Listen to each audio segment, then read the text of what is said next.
Bonjour à tous, nouvelle vidéo aujourd'hui où je vais vous présenter différentes bornes e-charge au niveau de la Bretagne. Voilà, donc je suis, vous le savez, à côté de Toulouse. Je suis parti sur la Bretagne, Dinan, le Mont Saint-Michel. Et donc je vais vous montrer dans cette vidéo les tarifs, mais ça vous le savez, des bornes e-charge, l'efficacité des bornes e-charge et aussi, comme vous le voyez sur la vignette, un poids lourd, un super lourd qui chargeait donc sur les bornes e-charge. Voilà. Et donc vous verrez dans la vidéo avec quelle prise il fait. Donc bien sûr c'est des combos CCS puisque e-charge n'a que ces prises-là. Et la vitesse à laquelle il charge, ben, je vous dis rien, je vous laisse regarder la vidéo. Voilà, donc et à la fin de cette vidéo, vous aurez un tableau récapitulatif du prix que m'a coûté mon petit road trip de 2312 km avec les bornes e-charge principalement, mais aussi bien sûr sur l'autoroute, les Unity, les Electra, tout ça. J'ai fait un petit tableau récapitulatif et vous verrez tout ça dans ces vidéos. Je pense que ça peut intéresser du monde. Je suis parti le samedi matin, je suis rentré le vendredi d'après, donc pratiquement une semaine. Et 13 charges, ça peut paraître beaucoup, mais c'est à chaque fois des charges de 20-25 minutes, donc ça passe très vite. À la fin de la vidéo, j'ai fait un petit tableau comparatif avec une comparaison du rendement euh, de mon road trip avec de l'électrique, donc, et j'ai comparé avec les tarifs d'un diesel et la consommation moyenne d'un diesel et les tarifs de l'éthanol avec une consommation moyenne de l'éthanol. Voilà, ça se retrouve à la fin de la vidéo. Alors le but de ça est de prouver par A plus B que l'électricité est quand même intéressant malgré les bornes autoroutes. Pour qui? Ben, pour ceux qui sont indécis, bien sûr ceux qui sont contre les électriques, je ne vais pas les motiver, c'est pas mon but et ça ne m'intéresse pas, mais ça peut intéresser ceux qui se posent des questions et qui s'y intéressent. Voilà, ceux qui sont contre, on n'y peut rien, c'est comme ça, c'est leur droit, ils ont raison, chacun voit midi à sa porte, hein. Mais par contre, quelqu'un qui va se poser des questions, je lui démontre par A plus B que, voilà, sans parler de l'entretien et tout ça. Je suis ancien mécano, j'ai été mécano pendant 10 ans, je sais ce que c'est l'entretien sur une voiture. Donc je peux vous dire que là, je me fais mes vidanges, mais là je ne suis plus embêté. Je ne fais plus de vidange, la voiture a 27 000 bornes, plus de vidange. Je suis tranquille et c'est mon dos qui est content. Voilà, donc bien sûr, je ne fais pas ça pour motiver ceux qui sont contre, hein. Je sais, il va y avoir des critiques, tout le monde se découvre aujourd'hui écologiste. Voilà, les batteries, quand il faut les changer, ça coûte très cher. Effectivement, mais les batteries, au jour d'aujourd'hui, j'ai un ami qui est vendeur chez Renault. Je vous rappelle que Renault est précurseur dans les voitures électriques avec la Zoé.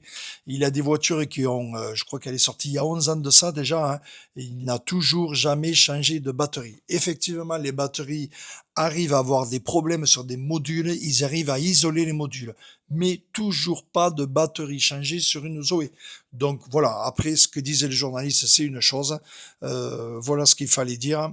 Vous allez voir donc dans cette vidéo les bornes que j'ai prises et le petit calcul à la fin.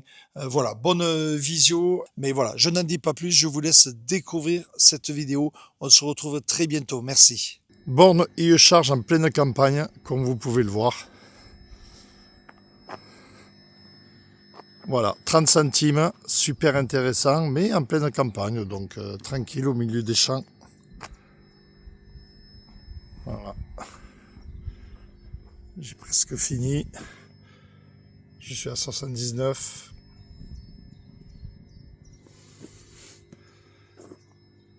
Très très bien, ces bornes fonctionnent parfaitement, mais ne marchent pas avec la carte électroverse. Il m'a fallu me connecter avec la carte Shell ou l'application, mais je ne me suis pas enregistré chez eux, donc j'ai fait avec ma carte Shell. Et ça fonctionne très bien.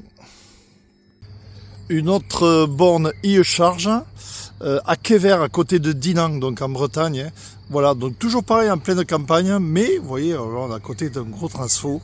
Voilà, donc vous voyez bien, en pleine campagne, nickel. Pour une fois, ben, il pleut pas, on est en Bretagne, il pleut pas. Et donc je suis arrivé à 11%, comme vous pouvez le voir, c'est marqué là. Et donc je charge maintenant à 49 kW. Mais bon, je suis à 72. Hein. À l'arrivée à 11, je suis monté à 96 kW. pour une ID3 qui limite à 110 ou 115 je crois kilowatts ou 120 max. Bon voilà. Le seul truc où j'ai trouvé mieux c'est Electra et Allego où je suis monté à 101 kilowatts, mais après les autres bornes jamais, Ionity jamais, maximum 80. Voilà, et comme vous voyez 30 centimes, là j'ai badgé ma carte Shell qui fonctionne. Carte Shell qui fonctionne sur ces cartes là. La carte Electroverse ne marche toujours pas, c'est la 3e borne que je fais, je les ai contactés, j'attends une réponse de leur part. Pourtant sur la carte c'est marqué comme quoi ça doit marcher. Ben là ça fonctionne pas, c'est la 3e borne e-charge qui ne me refuse ma carte Electroverse, carte Shell nickel. Voilà, donc vous voyez, toujours pareil, fidèle à eux-mêmes, en pleine campagne, on n'est pas embêté. Là on a le gros transfo juste à côté. Voilà, on est à Quévert, donc à côté de Dinan, dans Bretagne. Recharge sur e-charge à La Roche-sur-Yon. Et comme vous pouvez le voir, on est 3 donc, dont un super lourd, donc un tracteur qui tire une semi-remorque qui lui charge. On va se rapprocher et on va voir à combien il charge et comment est sa prise. Voilà, vous pouvez voir à La Roche-sur-Yon, borne e-charge, on est 3 dessus, en pleine campagne et bien sûr comme d'habitude à côté d'un transfo comme vous pouvez le voir. Voilà, en pleine campagne, tranquille, pas de toilette, pas de commodité bien sûr, mais voilà le transfo et le camion comme vous pouvez le voir là qui est en train de charger. On va se rapprocher pour voir ça.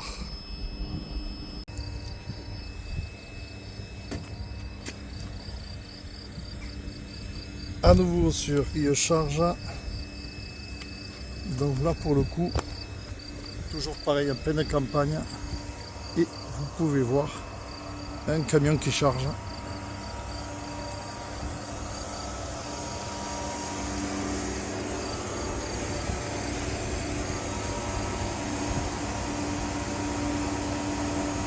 « 201 kilowatts.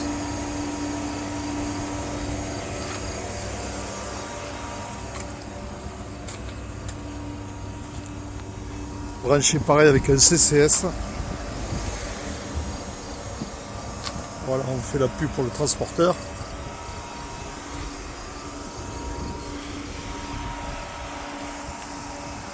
Bien sûr, comme vous voyez, on est à côté d'un transfo et il y a du monde qui charge et vous pouvez voir que il y a une borne HS. Celle-là est HS, c'est rouge.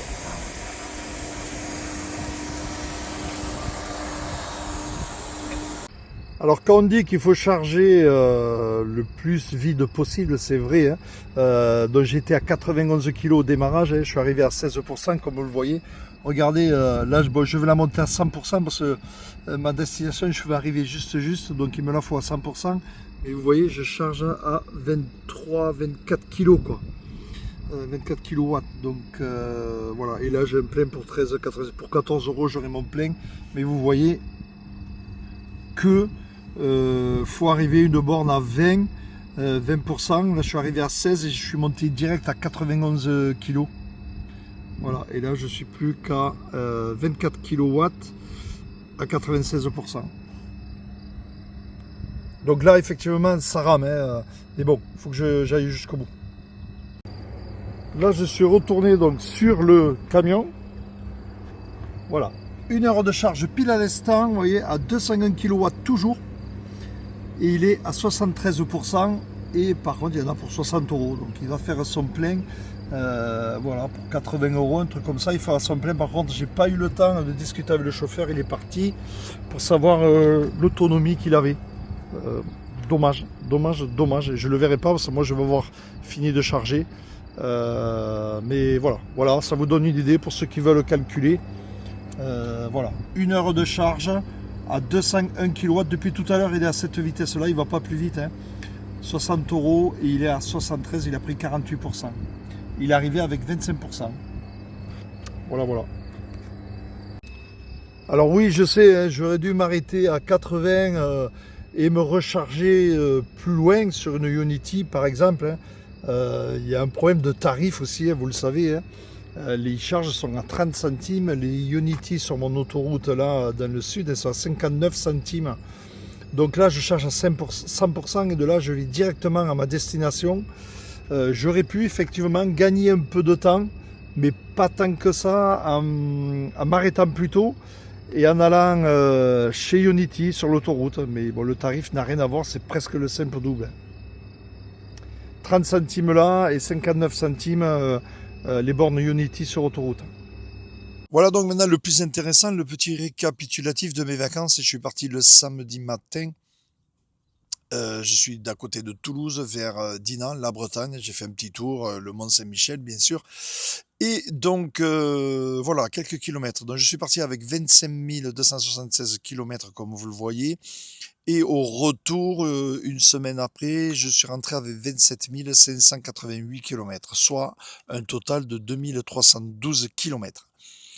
Vous pouvez voir donc toutes mes charges, donc 1, 2, 3, 4, 5, 6, 7, 8, 9, 10, 11, 12, 13 charges, dont 2 charges chez l'habitant, donc l'oncle à ma femme gratuitement. Voilà, pour un total de, comme vous le voyez en bas à gauche, 133,93 €. Ça, c'est ce que j'ai payé.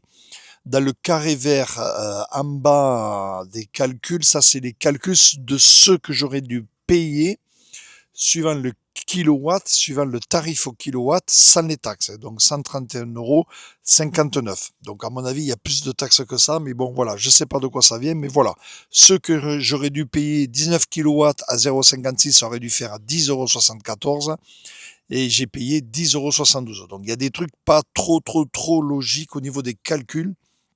Mais c'est pourtant ce que j'ai payé, donc pour le coup là j'ai payé moins, tant mieux, mais c'est pas toujours réel. Là vous voyez chez Electra, 0,49, 22 kilowatts, donc 10,85 € et j'ai payé 10,85 €. Donc là il n'y a pas de problème. Donc vous voyez Unity, donc 0,56, Electra 0,49, station totale 0,59. Donc chez JP l'oncle, donc là on a calculé ça faisait du 0,027, mais bon il nous a offert.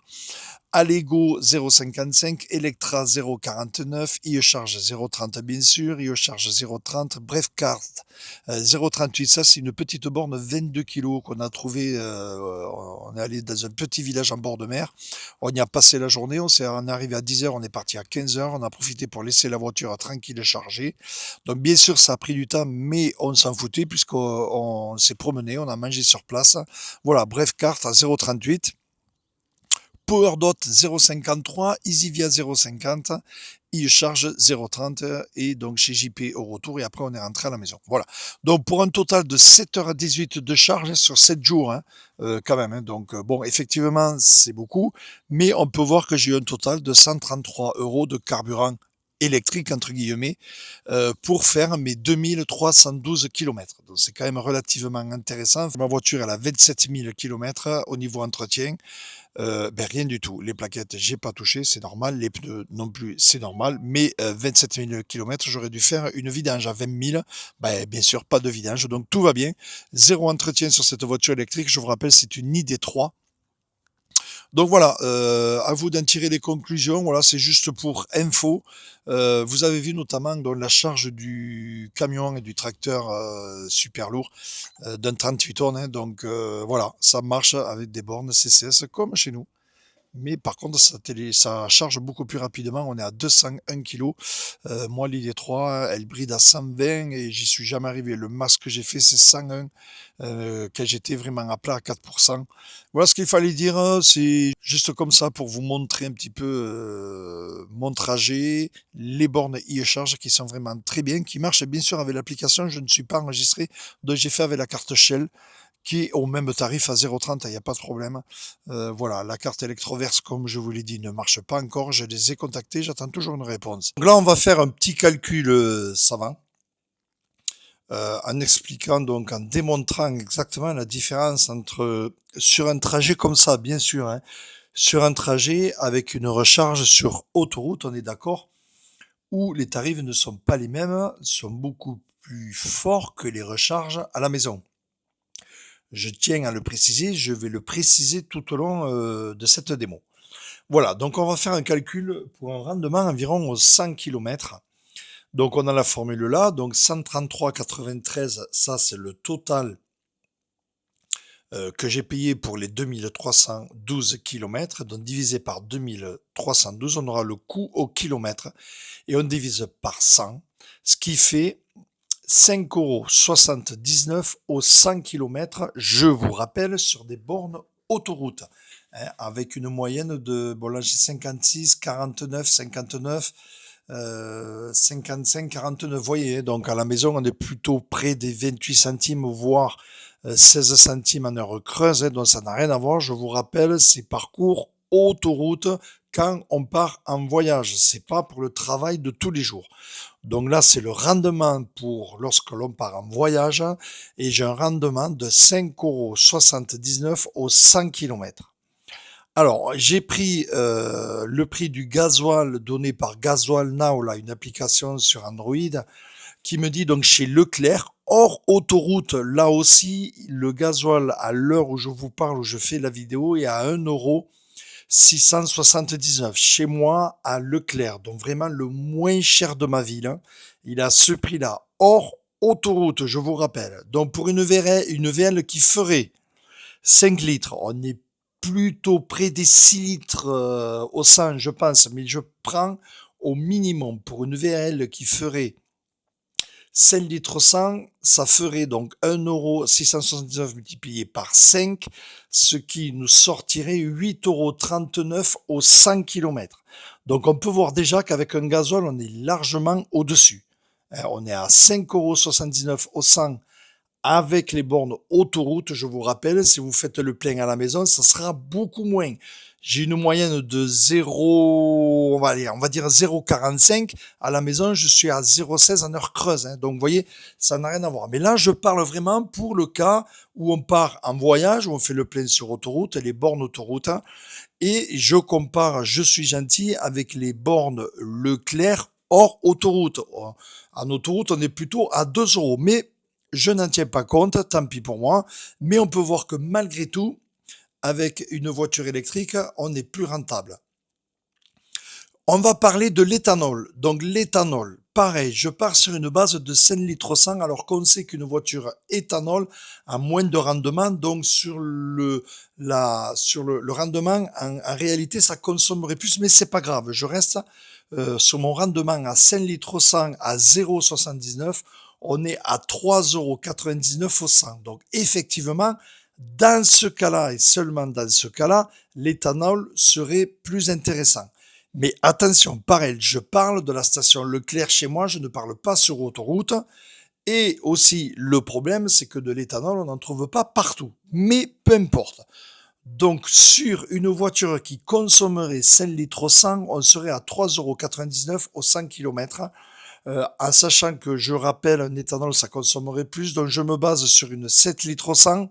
On serait à 5,58 € au 100, alors qu'on est à 5,79 € électrique. Donc, dans le plus favorisé pour l'éthanol, ça serait plus rentable, en sachant que l'éthanol, on ne le trouve pas partout, et en sachant que là, j'ai pris le tarif hors autoroute, alors que là, j'ai pris des bornes autoroute, hein, vous voyez, donc c'est vraiment, c'est pas trop